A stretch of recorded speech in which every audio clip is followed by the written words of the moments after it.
Another BKFC event took place this weekend, and with it, we got another round of clips showcasing Conor McGregor in a way that has become all too familiar, amped up, erratic, and, quite frankly, appearing to be under the influence of something. Once again, McGregor has fueled speculation that he has been indulging in some of his favorite extracurricular activities, particularly the Colombian marching powder. In this video, we're going to break down all the wild moments from his appearance at the event, analyzing his behavior, speech, and interactions. Before we dive into the chaos, let's start with McGregor's closing statement at the BKFC pre-fight press conference. This should have been a moment for the fighters on the card, but Conor, being Conor, stole the show. His speech was, to put it mildly, a mess. "Oh, Philly, sorry I'm late. I don't give a f. I'm the big boss around here," McGregor shouted to the audience, barely making sense as he continued his monologue. He rambled about his former UFC lightweight championship, his Bellator World Championship, and then awkwardly pivoted to Jeremy Stephens. Local boy and former UFC lightweight world champion, former Bellator world champion, shut this man up over here, he said, pointing at Stephens. McGregor then went on an odd tangent about Philadelphia, calling it the Philly type of weekend, baby, and mentioning that he had eaten some Philly cheesesteaks while hyping up the Eagles' upcoming game. He wrapped it all up by declaring, "I'm kicking it off knuckle style." It was a speech that left many scratching their heads, not only because of what he said but also how he said it. What was immediately noticeable was how red and flushed McGregor's face looked throughout the entire segment. It's unclear how many lines he may have railed backstage before stepping in front of the cameras, but it was clearly enough to make him look like he'd been sitting out in the sun all day. It wasn't just his appearance that had people talking, though it was his speech. Gone is the smooth, articulate, witty McGregor of old. The man who once had the sharpest tongue in the fight game, whose press conferences were a master class in showmanship, now stumbles over his words. He slurs, stammers, and at times seems completely incoherent. His confidence and charisma are still there, but his ability to deliver a clear and concise message has fallen off dramatically. It's not just the alleged cocaine use, years of alcohol consumption and who knows what else have clearly taken a toll on him both physically and mentally. His ability to talk trash and hype up fights used to be unmatched. Now, his speeches feel like they are teetering on the edge of falling apart. Once one of the greatest talkers in combat sports, McGregor's rapid decline in verbal sharpness is perhaps the biggest loss in all of this. His wit, once a defining trait, has become sluggish, his words tumbling out with nowhere near the same impact they once had. After the speech, things only got weirder. As the fighters prepared for their face-offs, McGregor suddenly got amped up again, yelling at the crowd as if he were Russell Crowe in Gladiator. "Let's go! Let's go, baby! Let's go!" he screamed, hyping up the audience for reasons that weren't entirely clear. Then, out of nowhere, he pulled out cans of his forged Irish stout and began handing them out to fans. And then, as quickly as his energy surged, it crashed. McGregor, looking visibly drained, plopped down onto the stage as if he had just run a marathon. This was a man who had merely been talking into a microphone for a few minutes and throwing beers at people, yet he suddenly looked like he had nothing left in the tank. Not long after, he got a second wind, standing up and getting riled up again during the face-offs between Ben Rothwell and Mick Terrell. Then came the main event face-off between Eddie Alvarez and Jeremy Stephens, where McGregor completely lost his mind with excitement. He was jumping, shouting, and generally behaving as if he were more of a fan than a CEO owner of a rapidly growing fight promotion. To be fair, McGregor's enthusiasm for BKFC is commendable.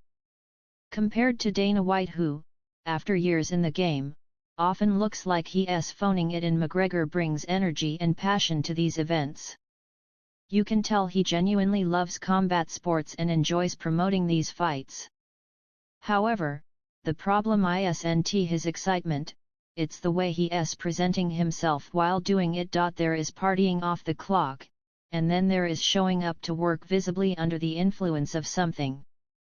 While Dana White likely parties in his private time, he's never been caught looking noticeably inebriated during a UFC event. McGregor, on the other hand, seems to have no qualms about stepping onto a stage looking like he just came from a wild after-party. At one point in the night, as the camera panned to the other side of the ring, there was a table full of substances. Literally, on that table, those are all real drugs, someone commented. There's cocaine, black tar heroin, and a bunch of other actual legit drugs. Whether that statement was exaggerated or not, the implications are clear. McGregor is giving the impression that he's deep in that lifestyle. To be clear, this isn't a moral high ground argument. No one is saying McGregor can't drink or party. Many people do. Even the person making this video admits to having indulged in alcohol and drugs before. The difference is that McGregor is not just a regular guy, he's a high-profile athlete, a business owner, and the face of a combat sports promotion. There's a big difference between having a drink on a Saturday night and showing up to a professional event looking completely wired. But perhaps the most bizarre moment of the night came after the fights had ended. Jeremy Stephens had just defeated Eddie Alvarez by TKO and was in the middle of his victory moment. And who decides to crash it? Conor McGregor, of course. Out of nowhere, McGregor storms into the scene, immediately getting into Stephens' face and demanding a fight. Who the F is this, baby? Let's make a date. Let's set a date. Who's going to stop me? Man to man, McGregor yells. The infamous "who the F is that guy" line, which McGregor first used on Stephens years ago in the UFC, made its return in this moment. But while it was once a legendary insult, this time, it felt different. It was as if McGregor was trying to relieve his past glory, but instead, he came off as erratic and over the top. Then, as if this whole night wasn't chaotic enough, a BKFC official later revealed, "When I was walking out of the arena, Conor actually tapped me on the shoulder and told me to make sure I tell everybody that he's fighting Jeremy Stephens in BKFC." Did Conor McGregor just book himself a bare-knuckle fight out of nowhere? Did he just hijack another fighter's moment for the sake of his own spotlight? It sure seems like it. The fact that he wasn't even called out before inserting himself into the storyline makes the whole situation even crazier. At this point, it's hard to say whether McGregor's actions are just part of his promotional persona or if he's genuinely spiraling. What's clear is that his public appearances are becoming increasingly erratic, and his speaking skills, once his greatest asset, have deteriorated. It's entertaining, sure, but it's also concerning. Until McGregor stops walking into media events looking visibly high and erratic, this kind of content will continue to be made. Whether you find it hilarious or troubling, one thing's for sure: coked up Conor is now a genre of its own. Conor McGregor has always been a master at commanding attention, whether it's inside the cage, during press conferences, or even in moments that should belong to others. His recent actions at Jeremy Stephens' fight are just another example of how he seems unable to resist stealing the spotlight. While some may argue that McGregor is simply doing his job as a promoter and creating buzz for future fights, his timing often comes across as opportunistic and, at times, disrespectful. Jeremy Stephens had just experienced a defining moment in his career, yet before he could even savor it, let alone thank his coaches, acknowledge his opponent, or simply speak his mind, McGregor swooped in and hijacked the moment.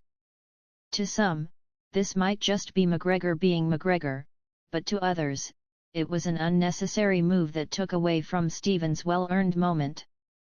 It's understandable that McGregor thrives on attention, but it's fair to question whether his involvement was appropriate in this situation. Of course, there will be those who argue that Stevens himself had been angling for a fight with McGregor for weeks. The tensions between the two fighters had been escalating leading up to the event. In fact, Stevens even appeared on the MMA Hour with Ariel Helwani earlier that week, where he openly stated that he wanted to beat up his boss. McGregor, who has never been one to back down from a challenge, responded by openly supporting Eddie Alvarez to win against Stevens. His support for Alvarez wasn't just passive encouragement, it was active and vocal. McGregor had no issue making it clear that he wanted Alvarez to come out on top.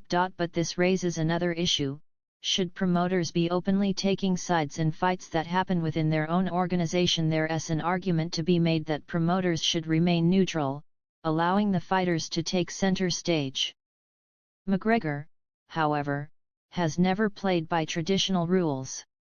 His dual role as both a fighter and, in some ways, a promoter creates a clear conflict of interest.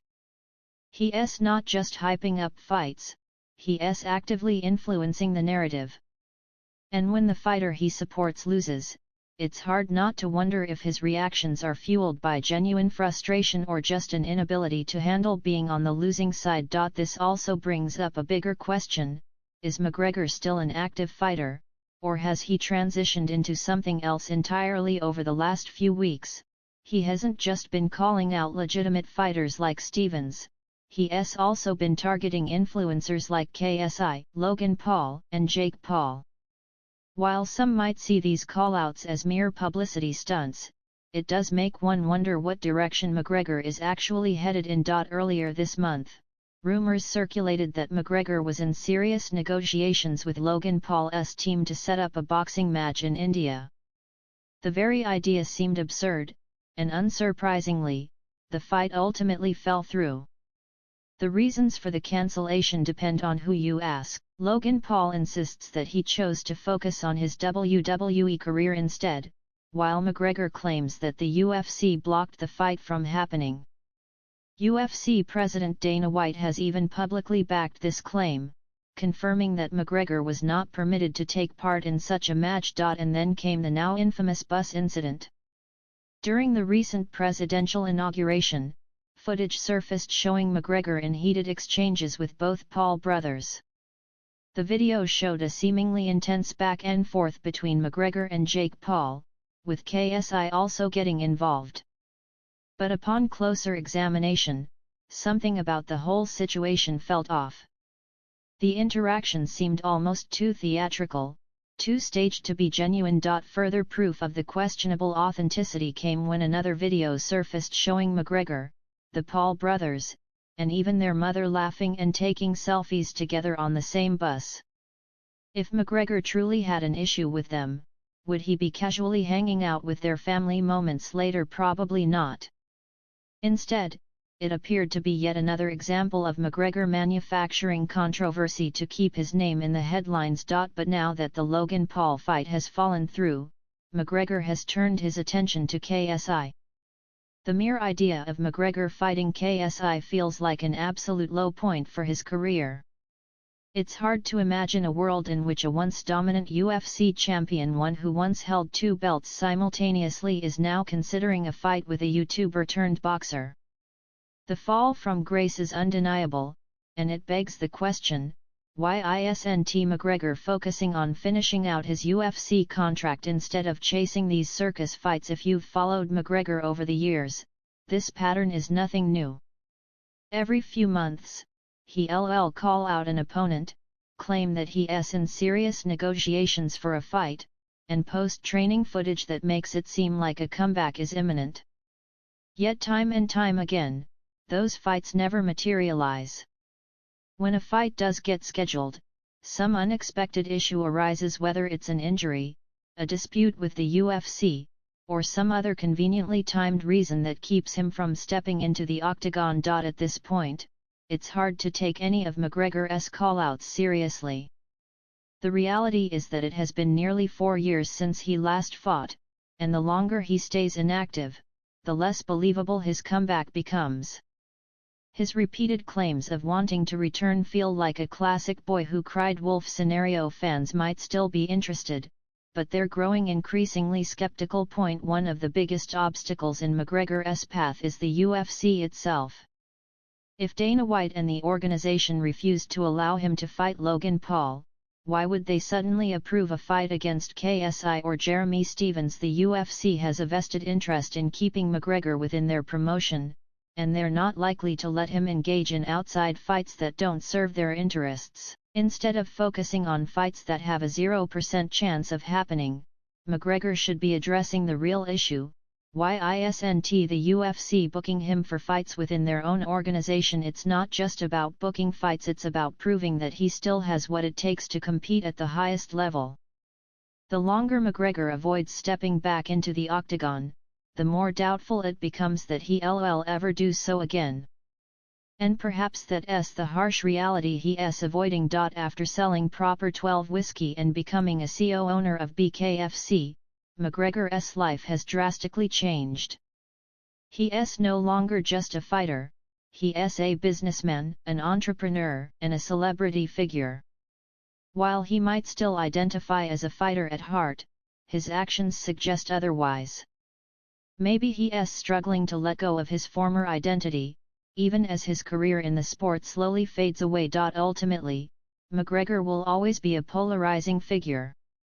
His antics ensure that people will continue talking about him, even when he's not actively competing.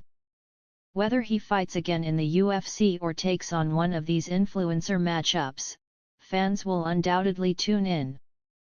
But at some point, he'll need to prove that he's more than just talk.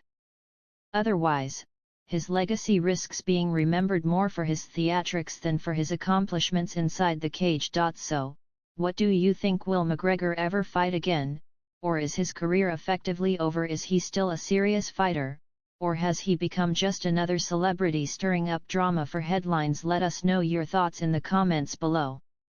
And as always, if you enjoyed this breakdown, don't forget to like the video and subscribe to the channel for more updates. See you in the next one.